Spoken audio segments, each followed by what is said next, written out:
Good morning, guys. I am in the process of preparing some VCE music videos for my VCE music students, and I'm looking at melodic conventions. Part 1 is this video based on the app Noteflight. We are using Noteflight in this app.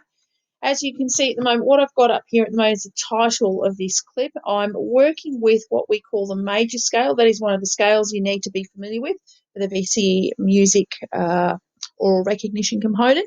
The major scale, in case you're not sure or you've never heard this before, is also known as the Ionian mode.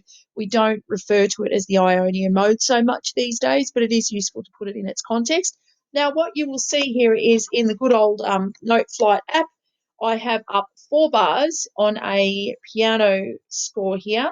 I've got in the key of C major, I've got chord 1, chord 4 in the second bar, chord 5 in the third bar, and chord 1 again in the first bar. So I'll just play through that so you can sort of orally make yourself orally familiar with this. So we'll start from here. 2, 3, 4. 2, 3, 4, 2. And I'm counting away in the background. Very good. So that's a very standard chord progression. Now, how does this relate to melodic conventions? Well, much of melody is based on chord.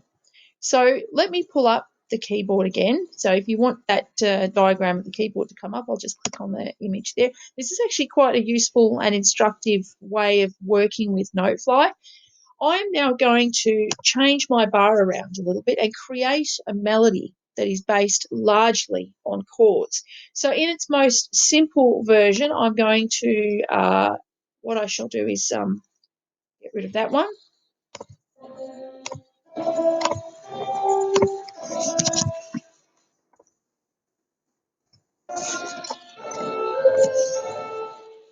Oops, I'll have to go back a bit, undo. This is something that happens occasionally in this app. And then I shall go into this bar, delete this bar.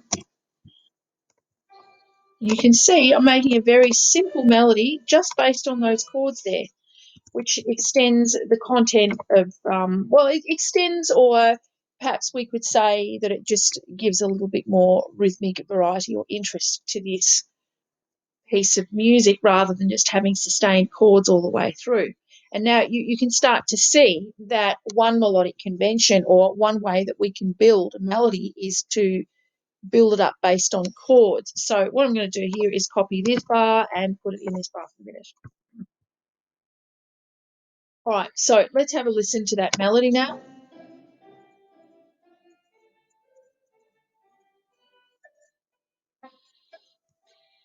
Very straightforward, all right? So stop. Now, you can see you've got a skip of a third here. From C to E, you've got a skip of a third. If I wanted to create more interest in my melodic writing, I can add what we call a passing note.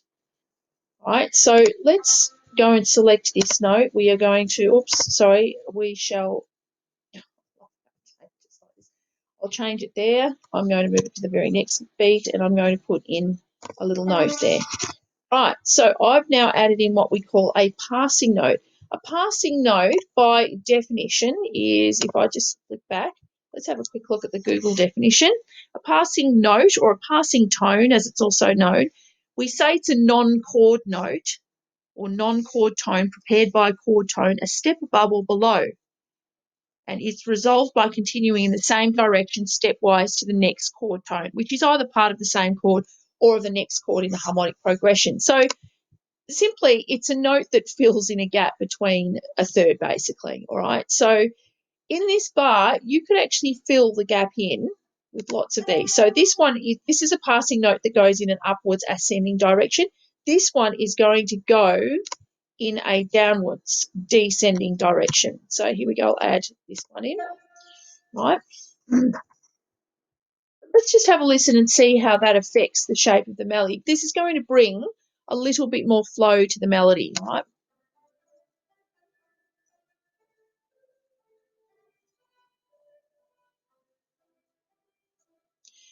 Well, now, me being the composer of this particular melody, I like the fact that this bar has quavers in it, but I like the fact that this bar's got a contrast of crotchets in it. So what I'm going to do is I'm going to do the same rhythmic pattern and the same melodic configuration or convention over here as I did in this one to create a little bit of unity and repetition and interest for the ear, but also a little bit of variety because it's the same type of pattern, but it's up on the dominant chord now. You see, it's all built on the dominant chord. So let me go in and change this note.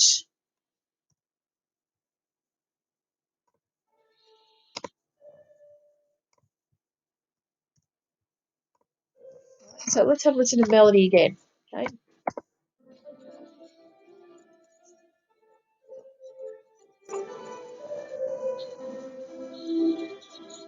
Cool. Now, I happen to know that in the rules of traditional Western harmony, the leading note here needs to usually be resolved to the tonic, which in this case it is. The tonic is sounded here. If you're familiar or up to date with all of your cadential progressions, you'll understand this concept. The leading note is best served in traditional Western harmonic music by going up to the tonic. Right, so I do have the tonic sounded there, but it's down an octave, so that sort of creates a bit of an awkward leap. So I'm actually going to use my up arrow and move my note up there. I'm going to the next note. I'm going to change my melody a little bit. Bum, bum, bum, bum. Okay, so let's now have a listen to that. That's also just a C major chord, and I've got a better resolution where my leading note is rising a step up to the tonic note there. Right, so let's have a listen to the melody now.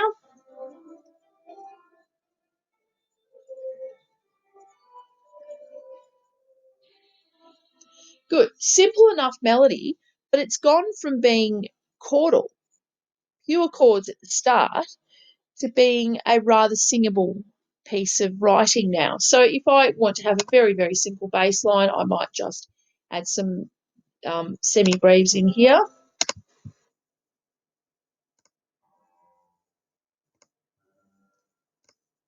Now, as happens with Noteflight, the default position is always to add the extra bar, so I shall click on this bar and click minus to get rid of it. So let's have a bit of a listen to this now. Very, very simple melody, but I'm talking here about melodic conventions, and I'm introducing you to the idea of a passing note.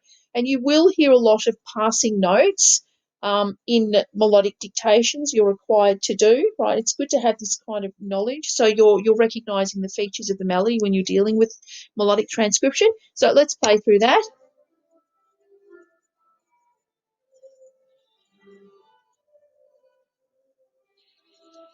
Good. So today's mini lesson just focused on melodic conventions. That's building melodies out of chords, sticking very much to that 1-4-5-1 traditional Western harmonic progression, you could say, following some simple melodic rules such as raising the leading note up to the tonic as resolution and extending the melody by not just having straight plain chords but breaking it down more into chordal shapes in each bar and filling it in with passing notes. So passing notes are quite common. Passing notes, as explained before, tend to fill in the gaps between thirds. All right, so that's our first mini lesson. Thank you for listening.